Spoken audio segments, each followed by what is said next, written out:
네, 자, 수요일이네요. 자, 목요일이죠. 자, 헷갈렸네요. 자, 수업을 시작하도록 하겠습니다. 자, 지난 시간에 우리가 그 포지티브 데피닛 매트릭스에 대해서 이야기를 했고, 그래서 그 부분에 대해서 다시 한번 쭉 얘기하고, 어떤 부분을 기억을 해줘야 될지 그 부분을 이야기하도록 하겠습니다. 자, 일단 포지티브 데피닛이라는 이야기는 이제 밑에 그 보라색으로 쓴 것처럼 0이 아닌 벡터 x에 대해서 내가 x 트랜스포즈 ax를 계산했을 때 항상 포지티브한 값이 나오면 이러한 매트릭스를 포지티브 데피닛 매트릭스라고 한다. 여기에 만약에 등호가 들어가면 포지티브 세마이 데피닛 매트릭스라고 한다라는 거를 얘기했고, 얘네 둘이 약간 비슷한 부분도 있고 좀 조심해야 될 부분도 있다고 얘기했는데, 일단 포지티브 데피닛의 경우에는 그 포지티브 데피닛 그게 1번 이야기고, 1번과 여러분들이 같이 기억을 해줘야 될 건 뭐냐 하면 모든 아이겐 밸류가 항상 포지티브다.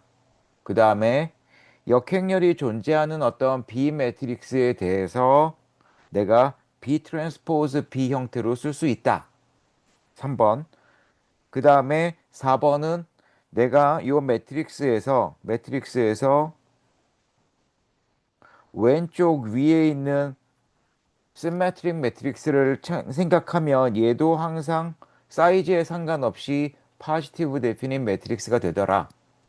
그리고 요 작은 매트릭스를 우리가 프린시펄 마이너라고 부른다라고 이야기를 했어요. 그래서 이 어떤 매트릭스가 포지티브 데피닛 매트릭스면 그 매트릭스에서 만들 수 있는 생성되는 모든 프린시펄 마이너가 전부 다 포지티브 데피닛 매트릭스가 된다. 세마이 데피닛의 경우에는 1번, 2번, 3번의 경우는 유사한데, 그래서 포지티브 세마이 데피닛이라는 이야기나 아이겐 밸류가 0 이상이라는 이야기나 또는 A가 어떤 B라는 매트릭스에 대해서 B 트랜스포즈 B 꼴로 쓰여진다. 여기까지는 똑같은데 비슷한데 4번에서 그 프린시펄 마이너만 고려하면 되는 게 아니고 이 매트릭스에서 만들 수 있는 모든 시메트릭 매트릭스, 그러니까는 어떤 적당한 행과 열을 지워서 만들 수 있는 모든 시메트릭 매트릭스가 전부 항상 포지티브 세마이 데피니시인 경우에 원래 매트릭스가 포지티브 세마이 데피니시다. 그래서 사실은 4번 같은 경우에는 이 포지티브 세마이 데피닛 매트릭스에서는 별로 그렇게 큰 도움이 되지는 않죠. 오히려 2번 같은 게 굉장히 중요하겠죠. 그렇죠? 4번보다는.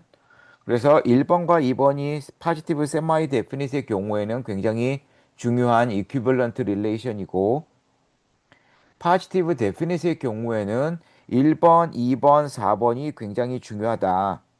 3번도 중요한데 인버터블 매트릭스만 갖고는 조금 부족하고 여기서 우리가 실질적으로 응용 수학에서 굉장히 많이 활용되는 것은 3번보다 사실은 이 3번에서 등장하는 B 매트릭스가 인버터블 매트릭스이기 때문에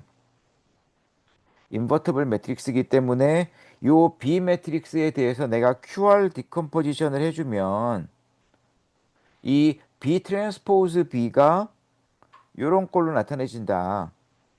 그러니까는 그 어퍼 트라이앵귤러 매트릭스와 그거의 트랜스포즈의 곱 또는 뭐 책에 따라서 로어 트라이앵귤러 매트릭스와 로어 트라이앵귤러 매트릭스의 트랜스포즈의 곱 이런 식으로 쓸 수 있다라고 하는 것을 우리가 촐스키 디컴포지션이라고 부르는데 오히려 이게 굉장히 많이 사용된다라는 거죠.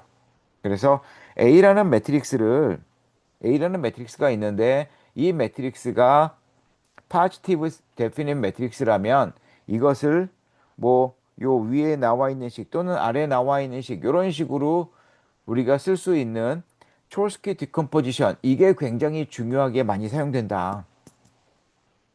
이게 그래서 사실은 그 포지티브 데피닛이라고 하면 얘는 역행렬이 존재하니까 뭐 AX는 B라는 문제를 풀 때 해가 하나밖에 없을 거고 뭐 이런 거를 얘기할 때 뭐 다른 방법을 쓸 수도 있지만 LU 디컴포지션이나 이런 걸 쓸 수도 있지만 사실은 촐스키 디컴포지션을 이용해서 AX는 B라고 하는 요 AX는 B라고 하는 문제를 풀 때 우리가 얘를 뭐 LL 트랜스포즈 X는 B 이렇게 해가지고 문제를 풀어버리는 게 훨씬 간단하다.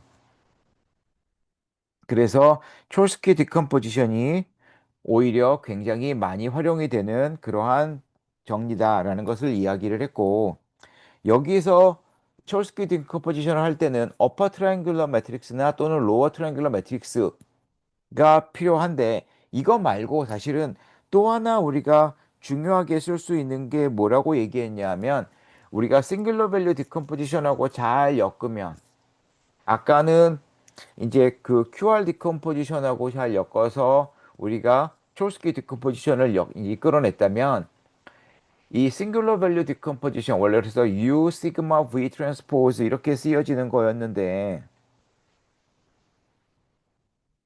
또는 이거의 컴팩트 형태로 뭐 U D V 트랜스포즈 이런 걸로 나타낼 수 있는 게 일반적인 싱글러 밸류 디컴포지션인데 만약에 이게 시메트릭 매트릭스라면 U와 V를 같게 잡을 수도 있고 그렇죠?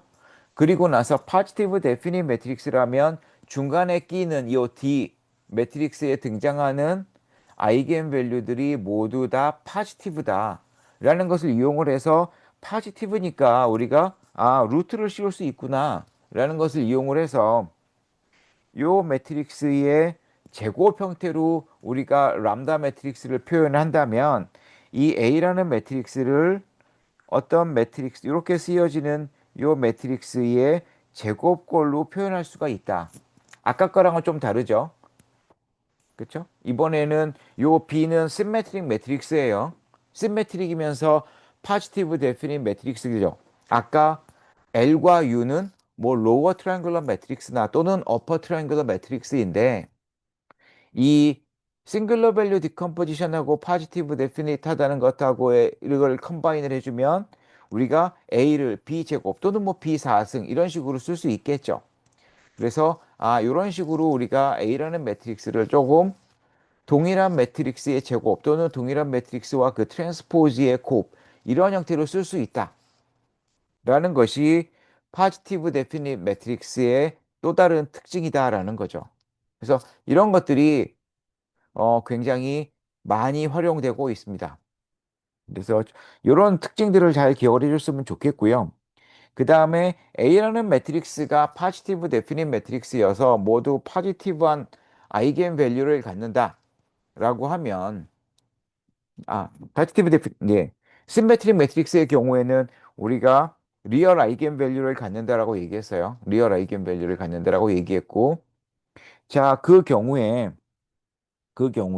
우리가 레일리 코오션트라고 하는 요 값을 우리가 체크할 수 있는데 이게 앞에서도 몇 번 나왔던 그 표현식이죠. 그래서 우리가 최적화할 때 지금 계속 요 레일리 코오션트가 등장을 할 거라서 이 레일리 코오션트의 가장 큰 값 또는 가장 작은 값 또는 어떤 컨스트레인트가 주어졌을 때 가장 큰 값, 가장 작은 값 이런 것들을 알고 싶은데 아무런 컨스트레인트가 없을 때 이 레일리 코오션트의 가장 큰 값과 가장 작은 값은 여기 가장 큰 아이겐 밸류와 가장 작은 아이겐 밸류가 되더라 라는 것을 지난 시간에 이야기를 했어요.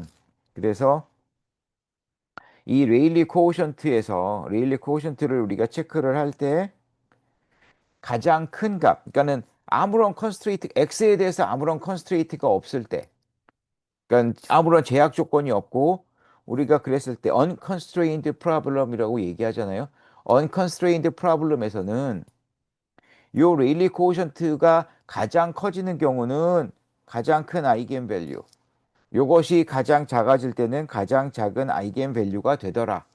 라는 거고 물론 여러분들이 알아야 될 건 자, 그러면 가장 큰 아이겐 밸류가 될 수도 있다고 여기 지금 등호가 들어갔는데 그러면 등호가 언제 성립하느냐 중요한 건 여기서 요 등호가 성립하는 건 여러분들이 증명을 한번 봤으면 했는데 봤는지 모르겠지만 이게 언제 증명이 되냐 하면 x가 요 람다 1을 람다 맥스라고 한 거잖아요. 제일 큰 거.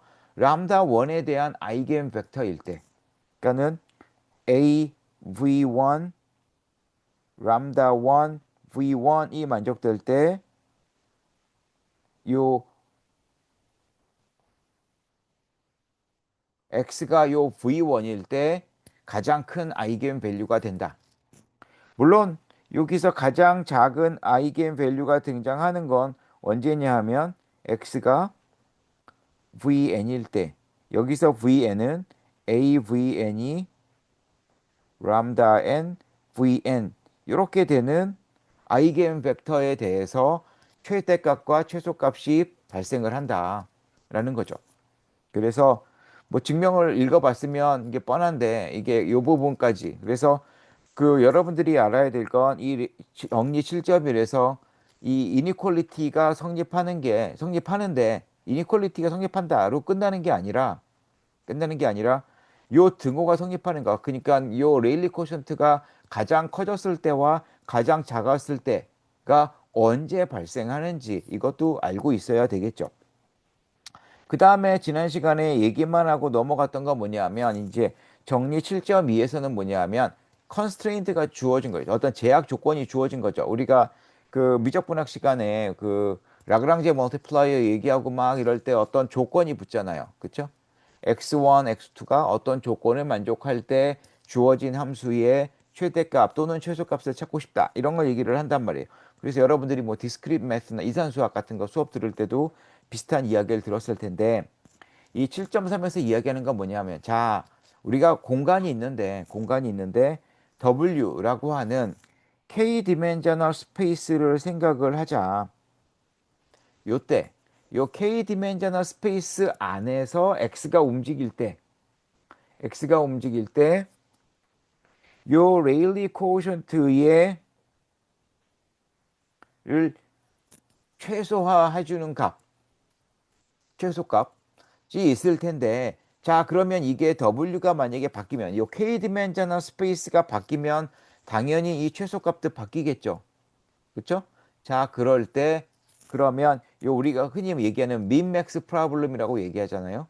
그러니까 미니마이제이션과 맥시마이제이션이 동시에 등장하는 거. 그러니까 그 K 디멘저널 스페이스가 하나 주어졌을 때 레일리 코오션트의 최소값을 찾고 싶다. 그런데 만약에 내가 이 K 디멘저널 스페이스 W를 막 내가 바꿀 수 있다면 전체 스페이스에서 그러면 요 최소값이 가장 커지는 경우는 언제냐? 자, 이러한 민맥스 프로블럼을 고려할 때 요 민맥스 프로블럼의 값이 뭐가 되냐면 K번째 제일 작은 아이겐 밸류가 된다. 물론 요때 요 이퀄리티는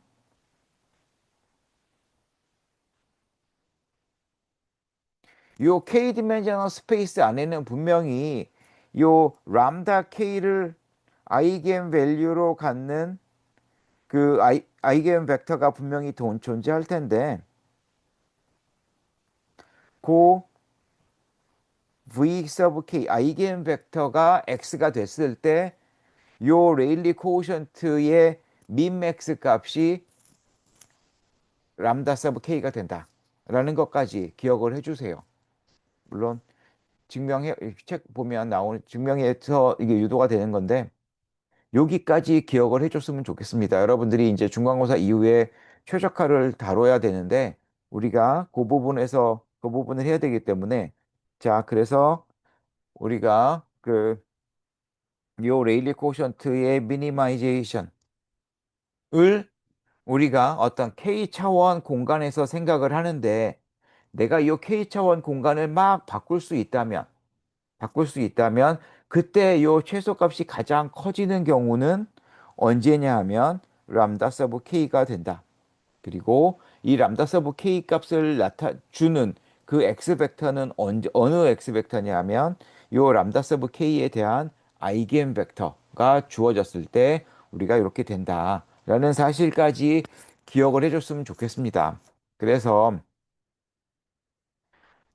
그래서 그 지금 정리가 여러 개가 등장을 했는데 각각의 정리에서 그 중요한 건 뭐 사소한 계산도 중요하지만 큰 픽처, 큰 그림에서 요 정리에서 어떤 것을 알고 있어야 된다. 어떤 것을 의미한다. 이런 것들을 조금 잘 큰 그림에서 알고 있었으면 좋겠다고요. 그러니까 계산도 중요한데 알았으면 좋겠는 건 이제 사실 엄밀한 계산은 여러분들이 어떤 특정 부분, 내가 지금 예를 들어서 우리가 요 7.1에 해당하는 문제를 내가 실질적으로 풀어야 되는 상황이 딱 닥치면 여러분들이 아, 그때 그 사람이 그런 얘기 했으니까 요 책 보고 증명하면 되겠구나. 책 보고 체크하면 되겠구나라는 걸 알 거란 말이에요. 그렇죠? 그러니까 그 사실 큰 픽처만 여러분들 머릿속에 잘 넣어주면 나머지 것들은 사소하다고요. 근데 큰 픽처를 머릿속에 넣어놓지 않으면 도대체 뭐를 했는지 기억이 안 나고 그러면 우리가 곤란해지는 거죠. 이 수업을 들을 이유가 없어지는 거란 말이에요. 그러니까 여러분들이 기억을 해줘야 될 건 지금 우리가 큰 픽처 안에서 요 정리는 왜 중요하고 지금 요 정리는 어떤 의미가 있고 어떤 부분에서 활용이 된다. 이런 것들을 조금 하나씩 하나씩 알고 있었으면 좋겠다고요. 시험 문제도 아마 그런 식으로 낼 거예요. 그래서 얘가 뜻하는 게 도대체 뭐다. 응? 그런 것들을 조금 알고 있으면 좋겠다. 물론 약간의 계산, 그러니까 우리 지금 책에 나와 있는 이그샘플을 이해할 수 있을 정도, 이해할 수 있을 정도, 그 정도는 알고 있어야 되겠죠. 그렇죠? 그리고 선형대수기 때문에 리니어 엘지브라기 때문에 이게 다른 분야에서도 굉장히 많이 쓰이고 그게 여러분들 리서치 분야가 이게 뭐 금융이건 데이터 사이언스건 뭐건 간에 선형대수는 어느 분야에서나 많이 쓰이고 있어서 우리 여러분들이 그런 부분들을 조금씩 알고 있으면 좋겠다. 그래서 어느 정도 알고 있어야 되나요? 라고 하면 여러분들이 예제를 이해할 수 있고 따라올 수 있을 정도, 그 정도만 알고 있으면 좋겠다. 그래서 시험 문제도 아마 예제에 나와 있는 정도를 살짝 변형하는 정도로 낼 거예요. 뭐 여기서 여러분들한테 어려운 문제를 아니, 계속 계산만 나오거나 뭔가를 막 증명하는 그런 문제를 내지는 않고 우리가 이 친구가 요 개념을 제대로 알고 있구나라는 부분을 확인할 수 있도록 문제를 낼 거기 때문에 그런 부분을 고려해서 준비를 해주면 될 것 같습니다. 그 다음에 뒤쪽에 나와 있는 얘기는 책을 한번 읽어보세요. 여기는 그 뭐 데이터 사이언스 쪽 지금 저자 중에 한 명이 데이터 사이언스를 하고 있어서 데이터 사이언스와 관련된 이야기들이 계속 섹션 끝부분마다 나오는데 그런 부분은 한번 쭉 읽어봤으면 좋겠어요. 진짜로. 여러분들이 중간고사 끝나고라도 한번 읽어보면 좋겠습니다. 그래서 그런 얘기들이 나온다라는 것이 7장에 나왔고요. 8장에서는 이제 디터미넌트 이야기를 하는데 자, 디터미넌트를 이야기하는 우리가 계산하는 방법이 두 가지가 있습니다. 두 가지가 있는데 하나는 뭐냐면 디터미넌트를 함수로 보는 거죠. 어떤 n by n 매트릭스들의 집합, 벡터 스페이스가 주어졌을 때 여기서 어떤 리얼 넘버로 가는 어떤 매핑으로 나는 디터미넌트를 이야기하겠다라고 할 수도 있고 디터미넌트를 요게 이제 이 책에서 또는 그 스트랑이 쓴 리니어 엘지브라 쓴 책들은 이런 관점에서 디터미넌트를 이야기를 하고 그 다음에 뭐 다른 책들 뭐 앤턴이나 뭐 이런 그 그런 사람들이 쓴 책 또는 공업 수학이나 이런 데서 엔지니어링 매스 이런 데서 하는 것들은 디터미넌트를 매트릭스가 나오면 요 n by n 매트릭스를 디터미넌트를 적당히 n-1 by n-1 매트릭스의 디터미넌트들의 적당한 뭐 상수를 곱한 다음에 이거들을 더해라. 뭐 이런 식으로 우리가 표현을 하는 공식을 알려주는 이제 그런 책들이 있죠. 그래서 어느 쪽을 여러분들이 했을지 모르겠지만 여러분들은 둘 다 알고 있어야 되겠죠. 그래서 이 매핑, 트랜스포메이션의 개념으로도 알고 있어야 될 거고 또 하나는 어떤 공식으로 그래서 n by n 매트릭스를 이렇게 균합적으로 계속 n-1 by n-1 그 다음에 n-2 by n-2 뭐 이런 식으로 계속하고 맨 마지막에 일행 일렬의 경우에는 그냥 그 값, 그 매트릭스에 들어가 있는 숫자, 그 값으로 우리가 디터미넌트를 나타낸다. 라는 것을 얘기하면 모든 n by n 매트릭스의 디터미넌트를 하나씩 하나씩 다 계산할 수도 있는데, 이렇게 하는 방법도 알고 있어야 되겠죠. 물론 오늘 다 얘기하겠지만, 여러분들은 둘 다 알고 있으면 좋겠다. 그래서 첫 번째 방법, 이 디터미넌트를 매핑으로 이제 이해하는 사람들의 경우에는 다음과 같은 세 가지 조건을 만족하는 매핑을 우리가 디터미넌트라고 부른다라는 거죠. 그래서 디터미넌트가 첫 번째 어떤 매핑이냐 하면 n by n 아이덴티티 매트릭스가 들어오면 얘는 사이즈에 상관없이 무조건 1로 매핑을 보낸다. 그래서 뭐 1, 그래서 뭐 1001이건 그냥 1만 들어가 있건 이런 매트릭스의 디터미넌트를 뭐 DET라고 쓰기도 하고 방금 표시한 것처럼 세로선 두 개로 이렇게 표시하기도 하는데 얘네들은 무조건 1이 된다. 다음에 두 번째, 우리가 이제 elementary row operation이라고 하는 것이 세 가지 있다고 이야기했어요. 그래서 인터체인지, 매트릭스의 두 행을 바꾸는 거. 그 다음에 그 스케일링, 매트릭스의 한 행에다가 0이 아닌 숫자를 곱하는 거. 그 다음에 그 리플레이스먼트는 뭐였죠?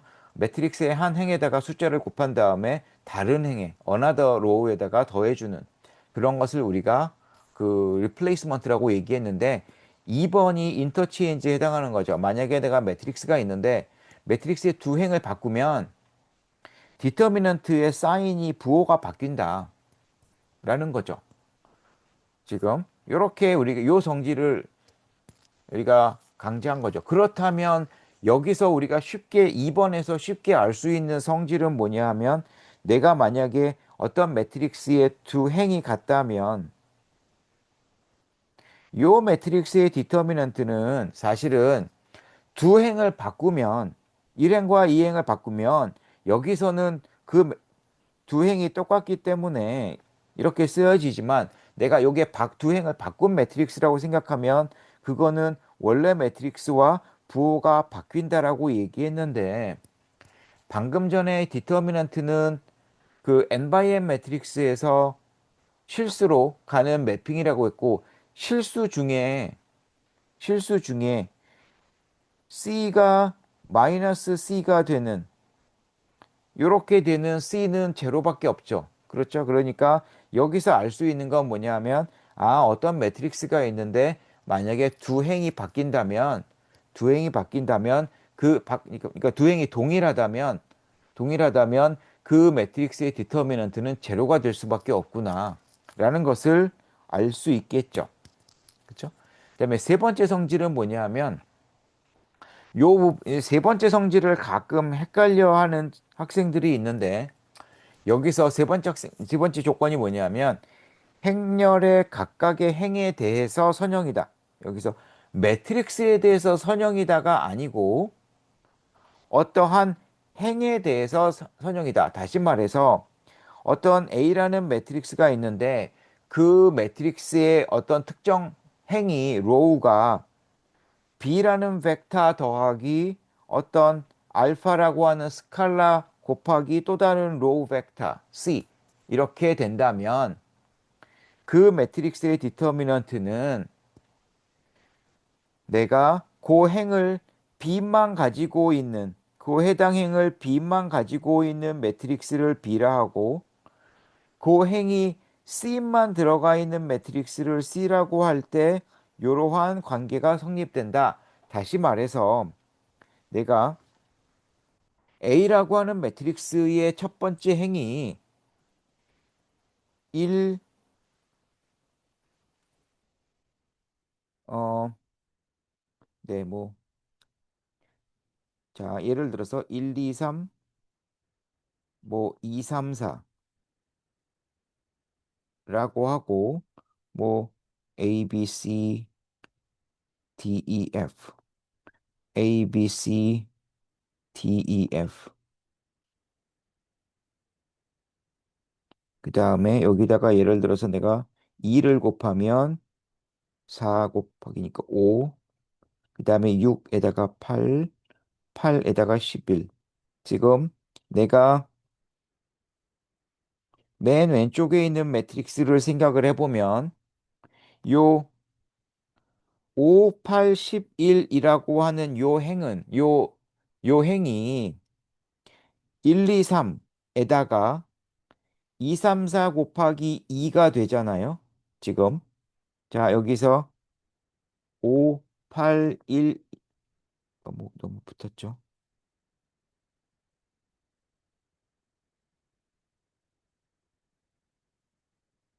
여기서 5, 8, 1이라고 하는 행은 요 로우 벡터는 1, 2, 3이라는 로우 벡터 더하기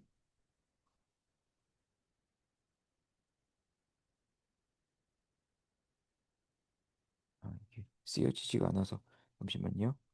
5, 8, 1이라고 하는 로우 벡터는 1, 2, 3이라고 하는 로우 벡터에다가 2, 3, 4의 두 배를 더해 준 거란 말이에요. 그쵸?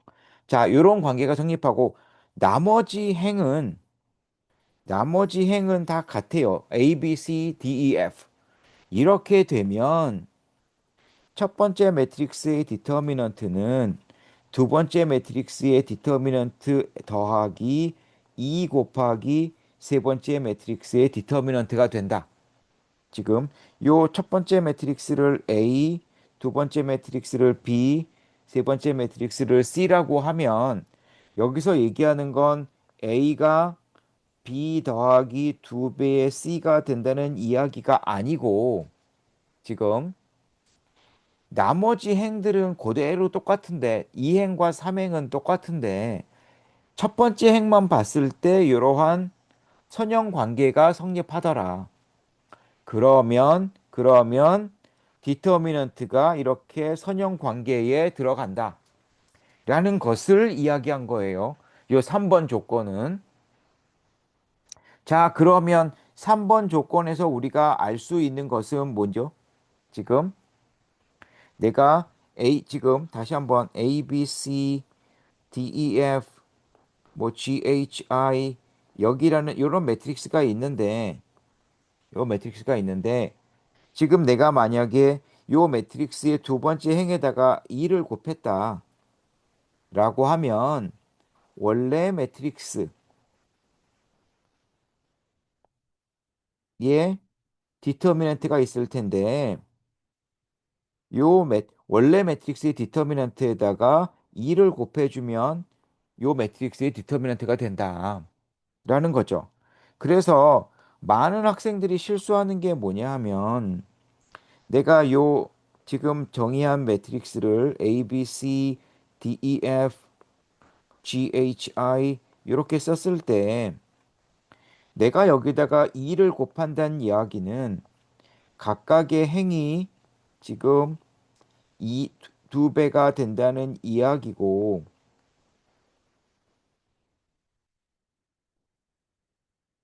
그러면 요 매트릭스의 디터미넌트는 자, 첫 번째 행에서 2가 한번 튀어나올 때 원래 A 매트릭스의 두 배가 될 거고 두 번째 행에서 2가 튀어나올 때 2가 또 하나 나오고요. 그 다음에 세 번째 행에서 2가 튀어나올 때 2가 또 한 번 튀어나오기 때문에 결국에는 이렇게 되겠죠.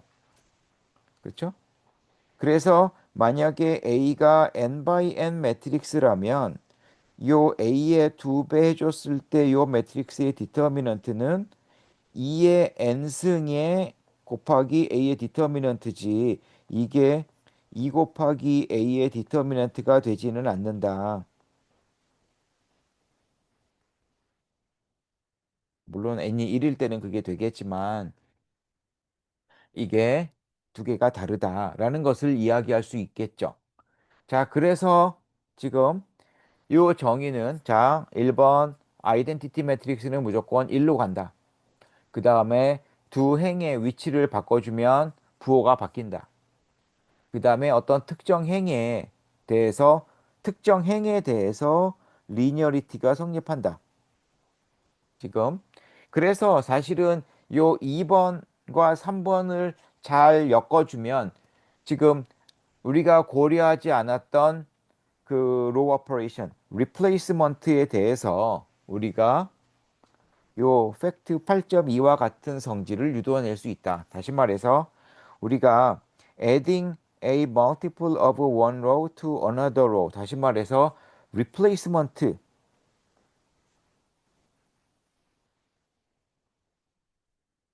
취하면 replacement를 취하면 디터미넌트는 변하지 않는다. 굉장히 중요한 성질이죠. 왜냐하면 우리가 매트릭스가 주어졌을 때 우리가 로 오퍼레이션을 세 가지가 있는데 가장 아마도 빈번하게 쓰는 게 리플레이스먼트일 거고 그러면 이 리플레이스먼트가 디터미넌트에 미치는 영향에 대해서 알고 싶을 텐데 리플레이스먼트는 디터미넌트를 바꾸지 않는다.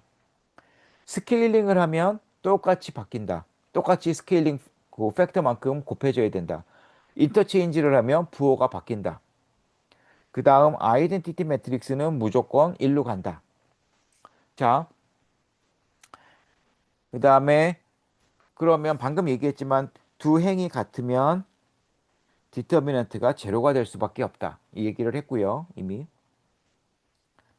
그 다음에 만약에 어떤 행이 만약에 제로만 들어가 있다면 당연히 디터미넌트는 제로가 될 거예요. 왜냐하면 예를 들어 내가 1, 2, 0, 0 같으면 얘는 1, 2, 1, 2에다가 0을 곱한 것, 그러니까는 여기다가 두 번째 행에다가 0을 곱한 것이라고 생각할 수 있으니까 요 매트릭스의 디터미넌트는 요 매트릭스의 디터미넌트에다가 0을 곱한 것과 같은데 요 안쪽에 오른쪽에 있는 매트릭스의 디터미넌트가 뭐건 간에 항상 0이 곱해지니까 디터미넌트는 0이 되겠죠.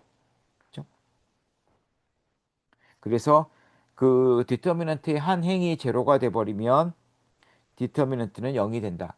그다음에 이제 그 트라이앵글러 매트릭스의 경우에는 우리가 조금만 생각을 해보면 사실은 이 로우 오퍼레이션이 미치는 영향을 우리가 지금 세 가지 로우 오퍼레이션에 대해서 디터미넌트가 어떻게 바뀐다라는 것을 이야기를 했잖아요.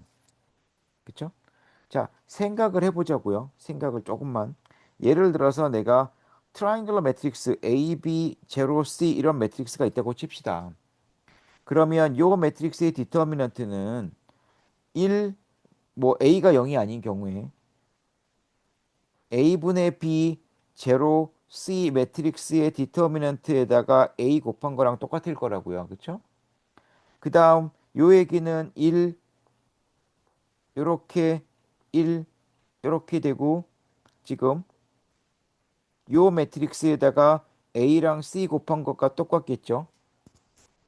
그런데 요 매트릭스는 내가 리플레이스먼트 오퍼레이션을 해주면 1, 0, 0, 1 매트릭스가 튀어나올 거고 요 매트릭스하고는 디터미넌트가 바뀌지 않는다고 얘기했어요. 리플레이스먼트는 디터미넌트를 바꾸지 않는다고. 그러니까 원래 요 트라이앵글러 매트릭스가 있었는데 요 매트릭스는 AC 곱하기 아이덴티티 매트릭스의 디터미넌트가 되니까 AC만 남겠죠.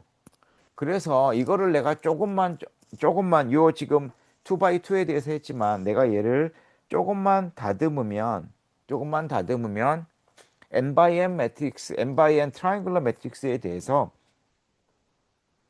그 디터미넌트는 요 다이아고널 엔트리들을 전부 곱한 것과 같다. 라는 사실을 우리가 이끌어낼 수 있습니다. 요 사실을. 자, 그러면 또 하나. 이제 내가 A라는 매트릭스가 있었어요. 내가 로우 오퍼레이션을 쭉 하다가 리듀스로 에슬론 폼이 두 가지 경우가 있을 거예요. 하나는 어느 순간 아이덴티티 매트릭스까지 간다. 이러면 인버터블한 경우죠.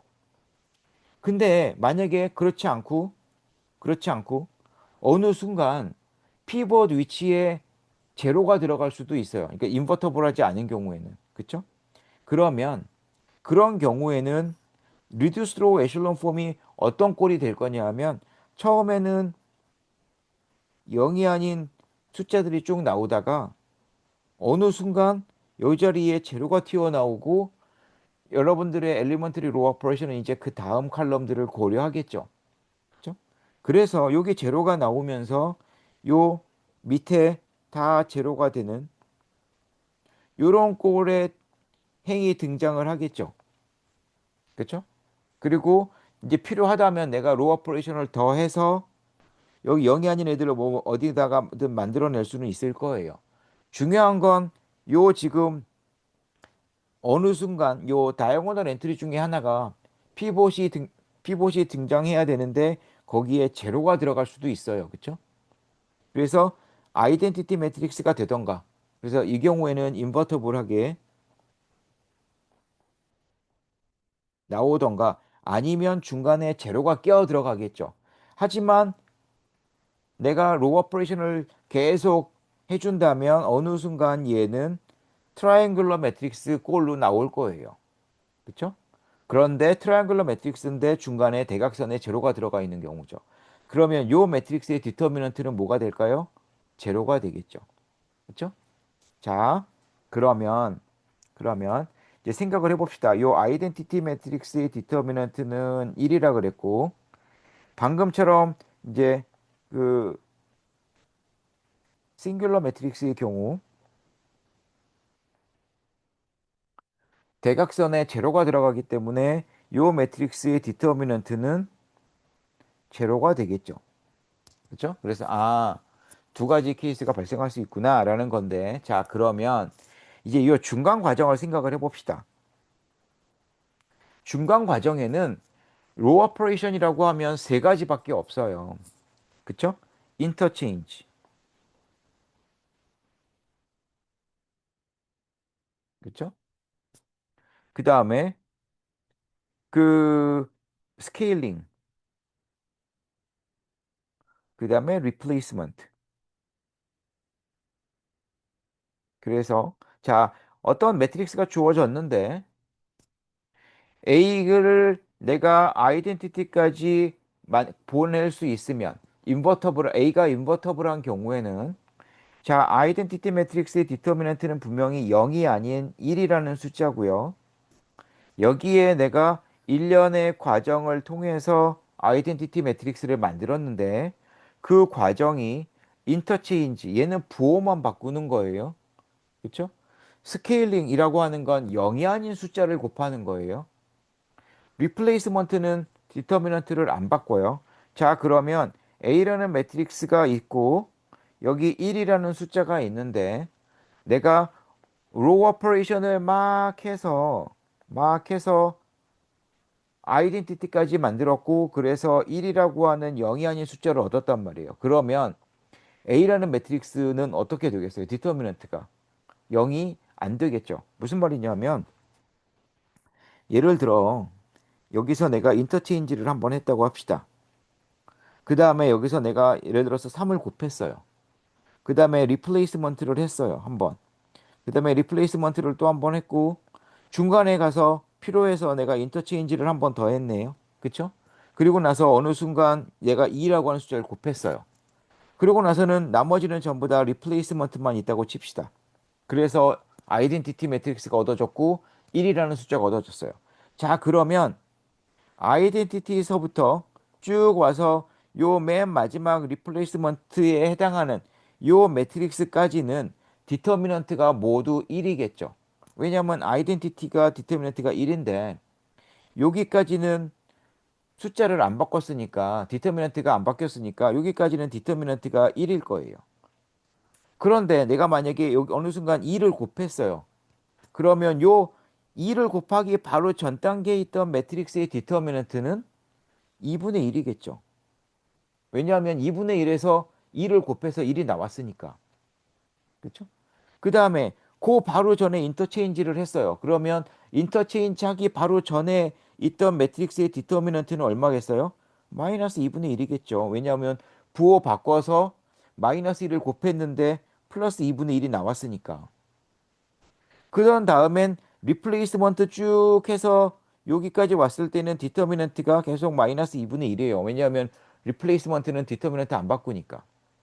그 다음에 여기서 3을 곱해서 마이너스 2분의 1이 됐으니까 요 3 곱하기 바로 전 단계의 매트릭스의 디터미넌트는 마이너스 6분의 1이겠죠. 그 다음에 인터체인지를 한번 했다고 했으니까 원래 A 매트릭스의 디터미넌트는 6분의 1이겠죠. 그렇죠?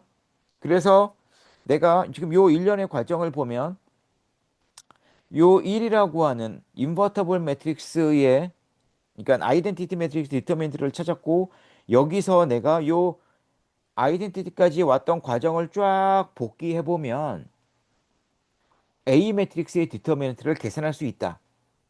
더더욱 중요한 건 이 A라는 매트릭스의 디터미넌트는 절대 0이 아니다. 라는 거죠. 응? 다시 한번 얘기하지만 우리가 작업한 이 과정은 0이 아닌 숫자를 0으로 바꾸지도 않고 0인 숫자를 0이 아닌 숫자로 바꾸지도 않아요. 그렇죠? 아, 그래서 여기서 알 수 있는 건 자, 1번처럼 A라는 매트릭스가 처음서부터 인버터블 매트릭스였다면 엘리먼터리 로우 오퍼레이션은 언젠가는 요 A를 아이덴티티 매트릭스로 바꿀 거고 그래서 요 아이덴티티 매트릭스의 디터미넌트가 1이 될 텐데 요 일련의 과정을 되짚어 보면 원래 A 매트릭스의 디터미넌트도 찾을 수 있고 이 찾은 이 값은 절대 0은 아닐 거다. 그런데 만약에 2번처럼 어느 순간 디터미넌트가 싱귤러 매트릭스가 돼서 디터미넌트가 제로가 돼버리면 어떤 일이 발생하느냐 하면 인터체인지나 스케일링이나 리플레이스먼트는 0이 아닌 숫자를 0으로 바꾸지는 않기 때문에 아마 이 경우에는 처음서부터 A 매트릭스가 디터미넌트가 0이었을 거다. 라는 사실을 알 수 있겠죠. 자, 그래서 지금 무엇을 알 수 있냐면 A라는 매트릭스가 인버터블 매트릭스가 되면 그래서 그 reduced row echelon form이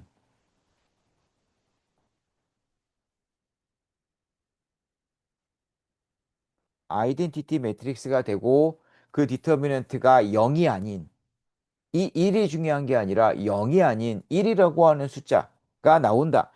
그러면 로우 오퍼레이션에 해당한 로우 오퍼레이션이 디터미넌트의 값을 바꾸지만 엘리먼트리 로우 오퍼레이션이 0이 아닌 숫자를 0으로 바꾼다거나 0을 0이 아닌 숫자로 바꾸지는 않는다.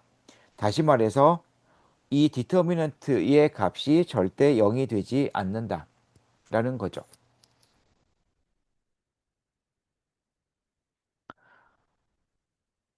그래서 이 사실이 굉장히 중요한 사실이고 요거의 동치가 뭐냐 하면 A가 싱귤러라면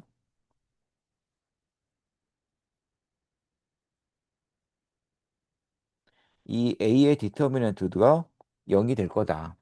라는 사실을 우리가 잘 기억을 해줘야 된다라는 거죠.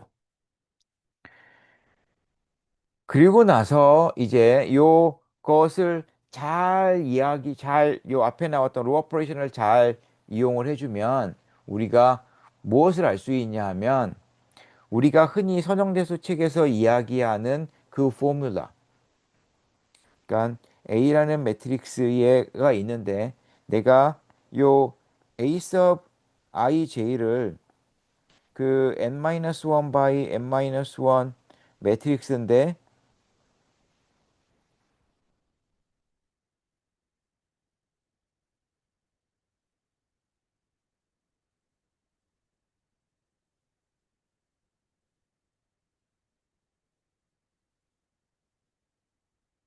이 A라는 매트릭스에서 i번째 행과 이 j번째 칼럼을 지워서 만들어진 매트릭스를 우리가 A 서브 ij라고 하면 A라는 매트릭스를 많은 책에서는 뭐라고 얘기하냐면 그 A 서브 1j 곱하기 마이너스 1의 1 플러스 j 그 다음에 요 A 서브 1j의 디터미넌트 여기서 j는 1부터 n까지 이렇게 나타내 주는 것을 일반적으로 많은 공업수학 책이나 또는 선형대수 책에서 이렇게 정의를 해줍니다.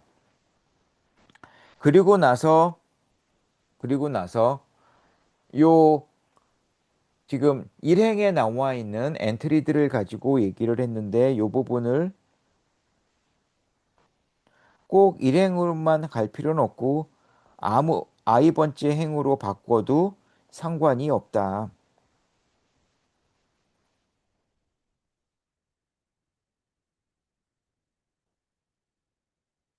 또는 여기서는 지금 i번째 행이 고정이 되고 j를 바꿔가면서 했는데 그러지 않고 칼럼을 고정시키고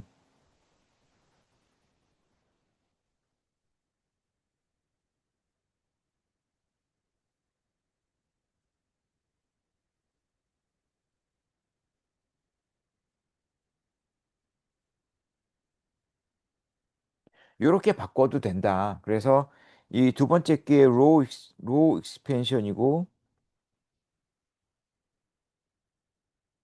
세 번째 게 이제 칼럼 익스펜션이 되겠죠.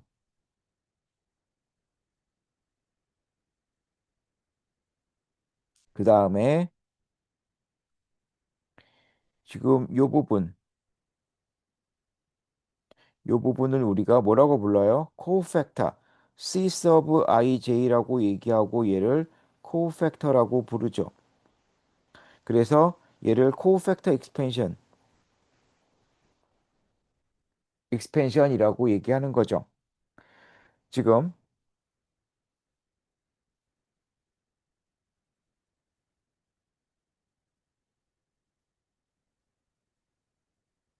이런 식으로 쓸 수 있다. 이렇게 쓸 수 있다.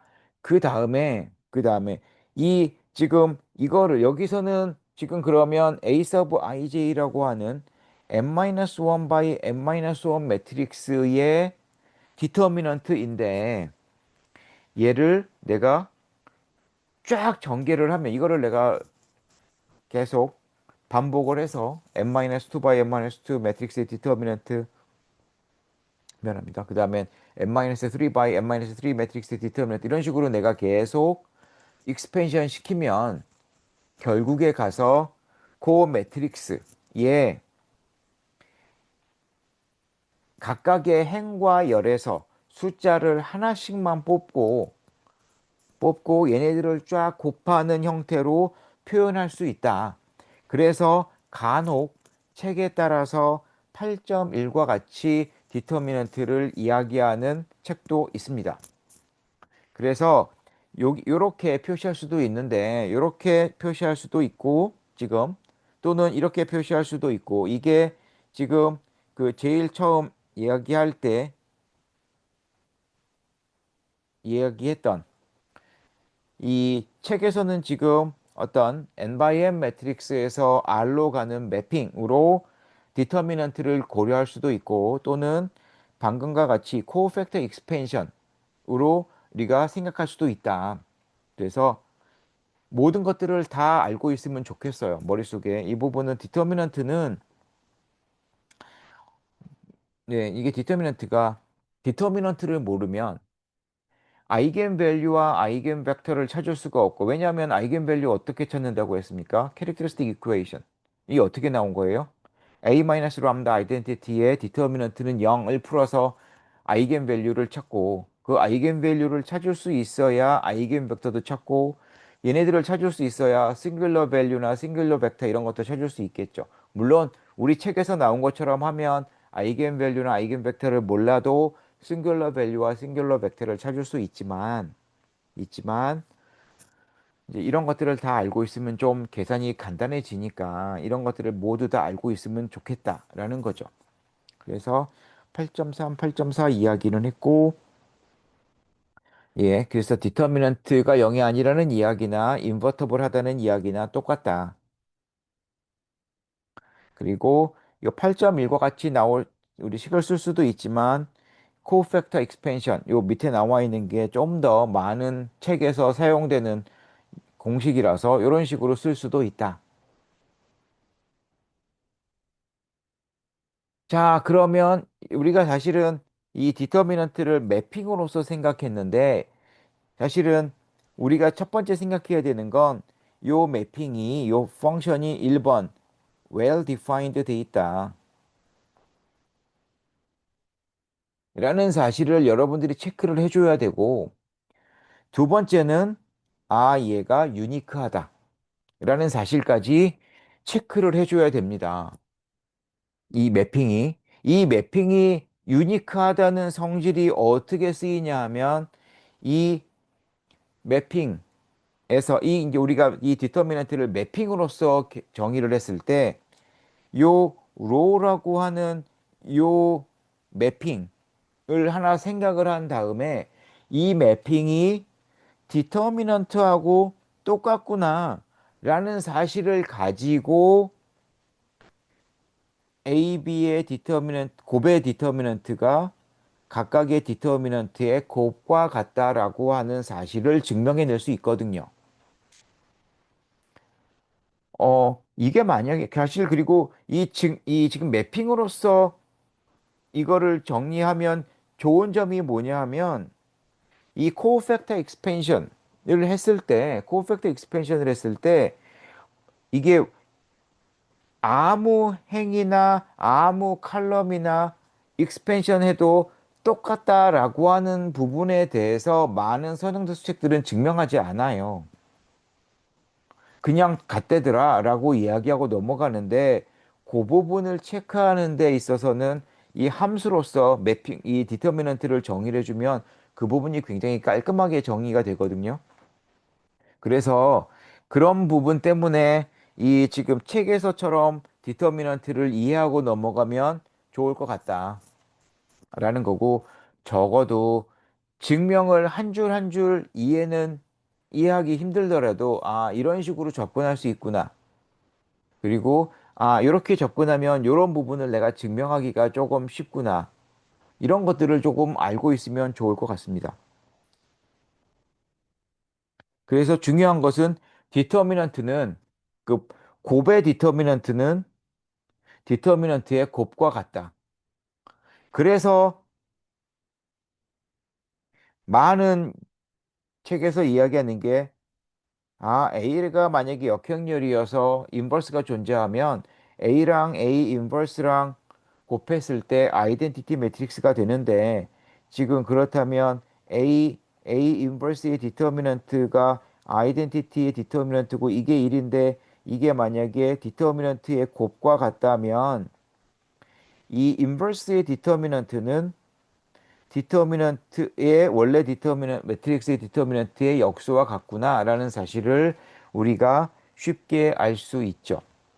그 다음에 트랜스포즈는 디터미넌트를 바꾸지 않는다. 이거는 코팩터 이게 만약에 다르면 어, 아, 임의의 행에 대해서 익스펜션 시켰을 때랑 칼럼에 대해서 익스펜션 시켰을 때 곤란하겠죠.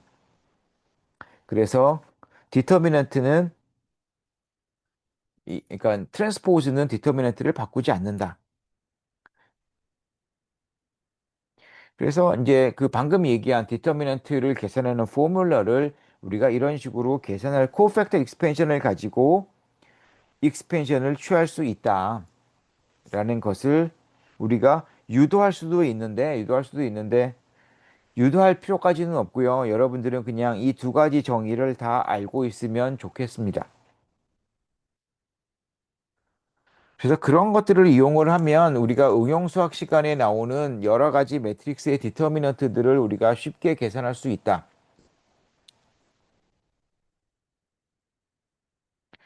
그 다음에 이 우리가 이제 그 블락 매트릭스를 몇 번 이야기를 했는데 블락 매트릭스의 경우에 블락 매트릭스를 쓰면 좋은 건 디터미넌트를 계산할 때 우리가 만약에 이런 식의 모양의 디터 매트릭스라면 이런 식으로 꼭 숫자처럼 계산할 수 있다. 이게 왜 좋으냐 하면 이게 왜 좋으냐면 일단 계산이 간단하잖아요. 노테이션이. 그래서 참 좋다. 단 다시 한번 얘기하지만 매트릭스의 경우에는 교환 법칙이 성립하지 않아요. 그렇죠? 그래서 A, B 곱하는 것과 BA를 곱하는 건 다르죠. 그렇죠? 그래서 요 매트릭스에서 지금 등장하는 여러 가지 지금 요 섹션 8.2절에 나오는 여러 포뮬라들에서 순서는 굉장히 중요하다라는 거죠. 만약에 여러분들이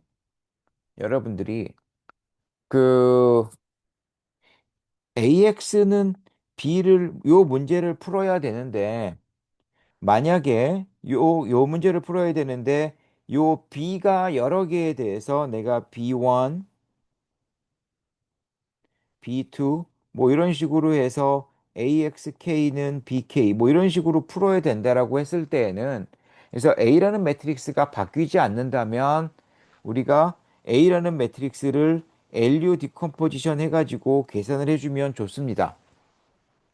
자, 이렇게 해서 계산하면 계산이 굉장히 빨리 계산이 돼요. 문제는 뭐냐 하면 가끔 A라는 매트릭스가 바뀔 때가 있어요.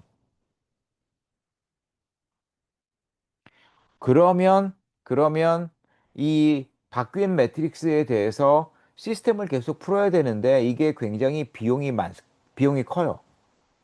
그러니까 이런 문제는 뭐 최저가 문제에서 맨날 나오는데 이 A라는 매트릭스가 바뀌면, 바뀌면 이 LU 디컴포지션 한 게 도움이 안 되겠죠.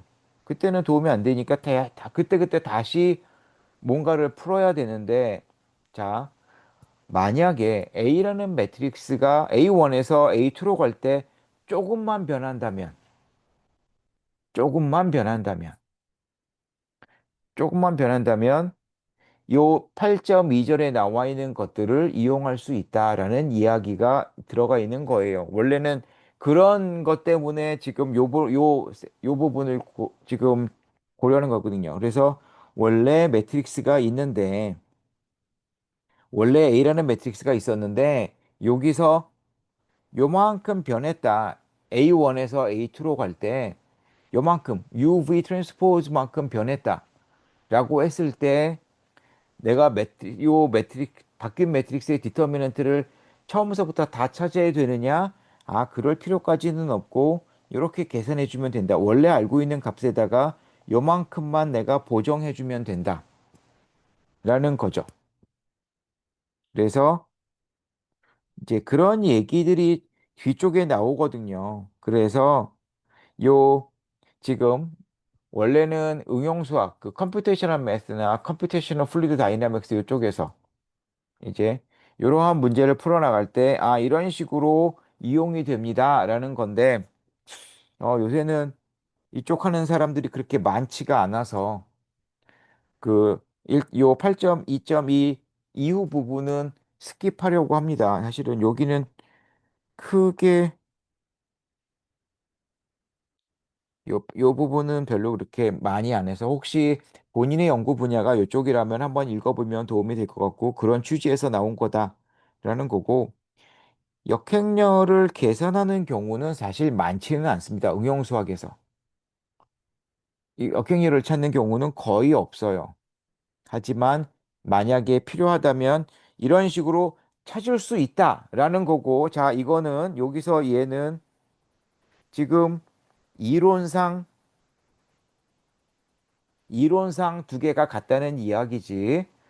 A 인버스를 찾을 때 이렇게 찾아야 된다는 절대 아니에요. 이렇게 하면 큰일 납니다. 자, 우선 다시 한번 얘기하지만 A 인버스는 거의 찾는 일이 없어요. 그래서 A 인버스 뭐 X는 Y 뭐 이런 식으로 어떤 식이 주어졌다라고 하면 이렇게 주어지면 이거를 어떤 식으로 이해해 줘야 되냐면 내가 찾고 싶은 게 Y라면 이거를 풀어라 Y에 대해서 라는 식으로 받아들이는 거지. 여기서 X를 알고 있다고 해서 A 인버스 구해가지고 A 인버스랑 X랑 곱해서 Y를 찾아라는 절대 아니에요. 이 A 인버스를 찾아서 X를 곱하는 것보다 이렇게 AY는 X를 풀어서 Y를 찾는 게 훨씬 경제적이죠. 그래서 A 인버스를 찾는 일은 응용수학, 수치 해석에서 극히 드물어요. 극히 드물어요. 그래서 알겠죠? 그래서 이렇게 찾는다, 이렇게 계산한다라는 거고, 그 다음에 A 인버스가 이것과 같다는 이야기는 방금 얘기했지만 이론상 같다는 이야기지. 지금 C 트랜스포즈가 뭐냐 하면 굉장히 많은 코어 팩터들을 가지고 매트릭스를 만드는 건데 이 코어 팩터 매트릭스의 계산 비용이 엄청나요. 그래서 얘는 절대 계산하지 않는 겁니다. 얘는 절대 계산하지 않아요.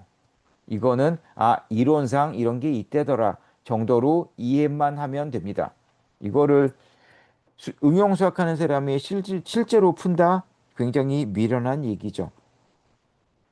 그 다음 크레이머스 룰은 가끔 이제 뭐 미적분학 시간이나 또는 뭐 이런 거에 선형대수 시간에 이용이 되는데 얘가 뭐죠? 예를 들어 x 더하기 y는 3이고 뭐 2x 빼기 y는 1이다 뭐 이런 식이 나오면 첫 번째 unknown x는 요 x의 코에피션트가 지금 1과 2인데 얘를 오른쪽에 나와 있는 3과 1로 바꾸고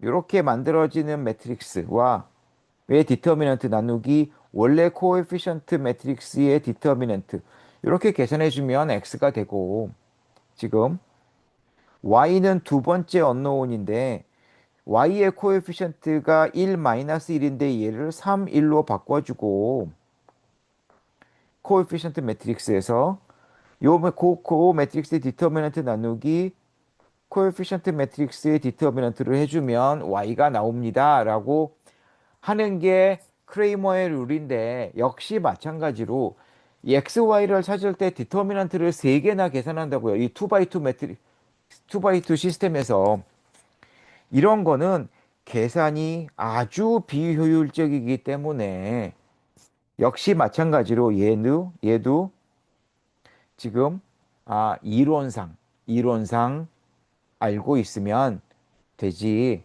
예를 그래서 여기 저자도 나타났잖아요. 설명했듯이 수학적인 사고에는 도움이 될 수 있지만 실제로 사용하지는 않는다. 응용수학하는 사람들이 크레이머의 룰을 쓴다? 절대 그런 말 하지 않습니다. 논문에서 어떤 것을 설명할 때 이용을 할 뿐이지 절대로 우리가 쓰지 않습니다. 그 다음에 8.4 얘기 나오는 얘기도 마찬가지예요. 아까도 얘기했지만 매트릭스가 만약에 조금만 A를 내가 알고 있는데 A에서 조금 변했을 때 솔루션이 어떻게 바뀔지라고 하는 부분, 그 부분에 대한 지금 답을 알려주는 거지. 그러니까 A의 인버스를 알고 있을 때 우리가 실질적으로 이거를 막 어떻게 쓰겠다라는 건 아니고 여기서 얘기하는 UV 트랜스포즈가 그러니까 A에서 요만큼 바뀌었는데 요만큼 바뀐 정도가 굉장히 작으면 여기서 바뀐 정도가 작다는 이야기는 요 UV 트랜스포즈 매트릭스의 제로가 굉장히 많다는 이야기예요. 그 경우에는 요 섹션에 나와 있는 결과를 이용해서 우리가 누메리컬한 것들을 조금 쉽게 계산할 수 있다라는 거지. 이게 항상 이거를 쓰겠다는 아니에요. 그래서 자, 이런 얘기들이 나오니까 한번 읽어보면 될 것 같습니다. 그 다음에 이 구에서는 뭐냐면 아이겐밸류, 아이겐벡터 얘기는 이미 했어요. 이미 앞에서 했기 때문에 뭐 그 부분은 상관이 없고 중요한 관점들 몇 개만 이야기를 하면 자, 이 아이겐 밸류가 서로 다르다면 서로 다른 아이겐 밸류에 대응하는 서로 다른 아이겐 밸류에 대응하는 아이겐 벡터들은 서로 독립이다 라는 거고 역은 성립하지 않아요. 그쵸? 아이겐 벡터가 모두 인디펜던트라고 해서 아이겐 밸류가 다르다? 절대 그런 얘기할 수 없어요. 아이덴티티 매트릭스의 경우에는 아이겐 밸류는 모두 1이죠. 하지만 우리가 인디펜던트한 아이겐 벡터를 찾을 수가 있어요. 그 다음에 요 얘기는 이미 했어요. 디터미넌트라고 하는 어떤 매트릭스의 디터미넌트라는 것과 디터미넌트는 아이겐 밸류를 모두 곱한 것과 같다. 그래서 아이겐 밸류가 하나라도 제로가 들어가면 디터미넌트가 제로가 되고 그러면 그 행렬은 역행렬이 존재하지 않는다. 매트리스는 이 아이겐 밸류들의 합과 같다.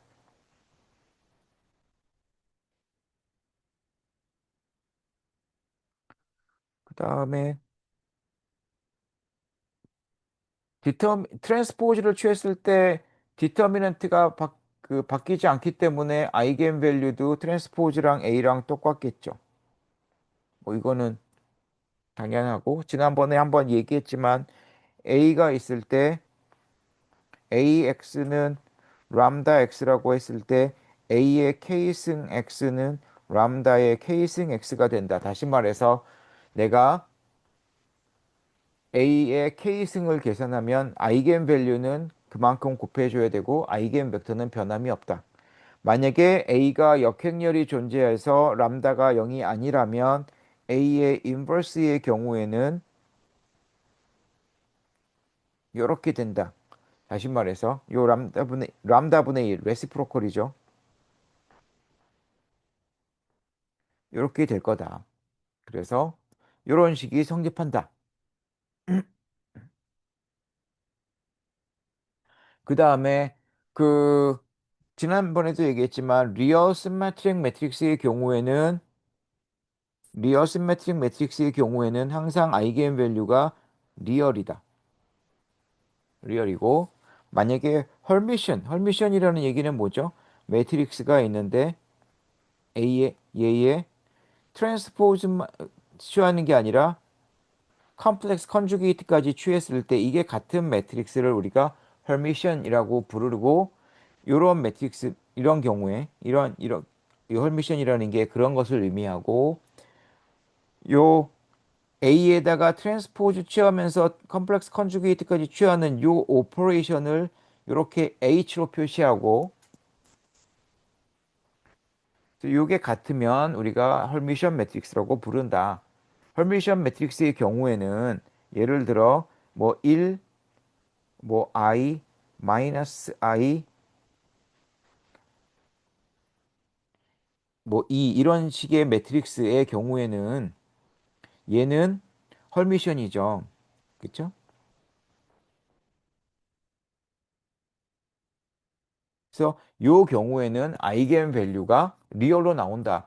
지금 보면 이 매트릭스에 i나 마이너스 i가 있지만 요 매트릭스는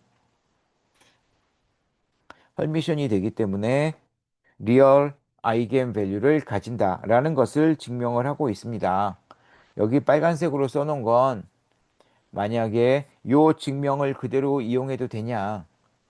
그냥 리얼이라는 거 빼고 그냥 시메트릭 매트릭스만 주어졌을 때 요 위에 나와 있는 증명을 그대로 쓸 수 있을 것 같은데 그렇다면 무조건 시메트릭 매트릭스이기만 하면 리얼 아이겐 밸류를 갖냐는 아니다라는 거죠. 그래서 뭐 1, I, 0 이런 매트릭스의 경우는 조심해 줘야 된다. 그런 얘기들을 했습니다. 그러니까 뭐 이거 말고 또 사실은 더 쉬운 트리비얼한 예제는 이런 매트릭스의 경우에는 얘는 시메트릭인데 그럼 아이겐 밸류가 전부 다 리얼이냐? 당연히 아니잖아요. 다이아고널 매트릭스니까 1과 i가 아이겐 밸류가 될 거고. 그래서 요 증명 같은 거를 읽을 때 여러분들이 수학하는 사람, 대부분 수학하는 사람들이니까 아무리 데이터 사이언스를 해더라도 어떤 뭐 구글에서 나온 논문이라든가 뭐 이런 거 읽을 때 여러분들이 꼼꼼하게 체크를 해줘야 되는데 그런 것들을 할 때 조심해줘야 된다. 라는 그런 것 때문에 요 얘기를 넣었고요. 그 다음에 A가 헐미션 매트릭스라면, 헐미션 매트릭스라면 앞에 아까 나왔던 것처럼 만약에 V1과 V2가 서로 다른 아이겐 밸류에 대응하는 아이겐 벡터라면 그러면 얘네들이 서로 수직이다. 서로 수직이 될 수밖에 없다. 이 수직이 되는 게 굉장히 중요하고 그 다음에는 나머지는 별로 중요한 게 재밌는 게 없는데 similarity가 우리가 A와 B가 similar 하다는 얘기가 뭐라 그랬죠? A와 B가 similar 하다는 얘기는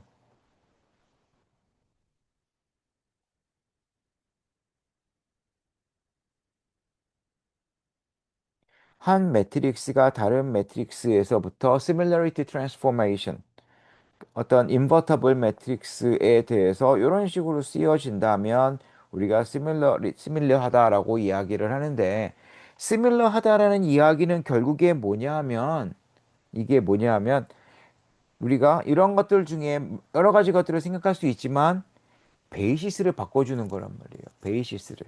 이 similarity transformation의 개념을 여러분들이 어떻게 생각해야 되냐면 내가 베이시스를 바꿔야 될 때. 베이시스를 왜 바꾸죠? 베이시스를 바꾸면 어떤 관점이 굉장히 편해질 때가 있단 말이에요. 예를 들면 내가 요 X축에서 리플렉션 시키는 경우에는 내가 요 트랜스포메이션을 매트릭스를 나타내기가 굉장히 쉽죠. 그렇죠? 그러니까는 요 뭐 XY에서 X-Y로 가는 요 트랜스포메이션은 굉장히 쉽단 말이에요. 그리고 그러면 X축에 대해서 리플렉션 시키는 경우에는 내가 그 변환시킬 때 리플렉션 시킬 요 스페이스를 그냥 스탠다드 베이시스로 써도 상관이 없어요. 그러니까 뭐 1, 0, 0, 1 쓰면 되게 좋죠. 그리고 스탠다드 베이시스를 쓰면 좋은 건 뭐냐 하면 임의의 벡터에 대해서 내가 코디네이트를 쉽게 찾을 수가 있어요. 그렇죠? 그러니까 x, y 요 벡터의 요 베이시스를 베타라고 했을 때 베타에 대한 코디네이트가 그냥 x, y가 돼버리니까 굉장히 일이 간단해요. 문제는 뭐냐 하면 트랜스포메이션이 만약에 x축에 대한 리플렉션이 아니라 어떤 원점을 지나는 라인 L에 대해서 내가 요 A, B를 뭐 A 프라임, B 프라임으로 보내는 이러한 매핑, 이러한 리니어 트랜스포메이션을 생각했을 때에는 그러면 이게 얘기가 다르다고요. 그렇죠? 자, 그때는 베이시스가 스탠다드 베이시스가 좀 까칠하고 어떤 베이시스가 좋으냐 하면 L 위에 있는 벡터, 0이 아닌 벡터 하나. 그래서 L에 대한 리플렉션이 자기 자신이 되게 해주는 벡터 하나와 L과 수직인 벡터. 그래서 L에 대해서 리플렉션을 시켰을 때 마이너스 V2가 되도록 해주는 이러한 베이시스가 있으면 그래서 요 리니어 트랜스포메이션을 T 프라임이라고 그랬을 때 T 프라임을 요 감마로 표시해주면 매트릭스가 1, 0, 0, 마이너스 1로 되니까 요 감마에 대한 요 지금 요 레프레젠테이션이 굉장히 심플하단 말이에요. 그렇죠? 그러면 베타에 대해서 내가 얘를 알고 싶은데 얘를 어떻게 찾을 거냐 하는 부분을 하기 위해서 우리가 이러한 similarity transformation을 이용할 수 있고 그러면 내가 방금 전에 고려했던 이런 매핑에 대해서 이런 변환이 있을 때 이런 것들을 우리가 쉽게 찾아낼 수 있습니다. 라고 얘기하는 거죠. 지금. 그래서 그러한 것들, 물론 책에 따라서 이제 뭐 다이고널라이제이션 얘기가 나오는데 이런 것들까지 우리가 연결시킬 수 있다. 그래서 이 부분은 한번 읽어보세요. 왜냐하면 9.4는 워낙 트리비얼한 이야기이기 때문에 이거는 내가 시험 문제 낼 수도 있어요. 9.4 부분은. 그래서 한번 읽어보세요. 읽어보고. 그래서 시험은 이렇게 해서 9장까지 시험을 볼 거고, 여기서 다시 한번 얘기하지만 너무 좀 큰 그림에서 여러분들이 공부를 했으면 좋겠어요. 큰 그림에서. 그렇게 해서 보고, 다음 시간에, 다음 주 우리, 예, 화요일 날 오프라인 강의실에서 봅시다. 네, 수고 많았습니다. 다음 주에 봐요.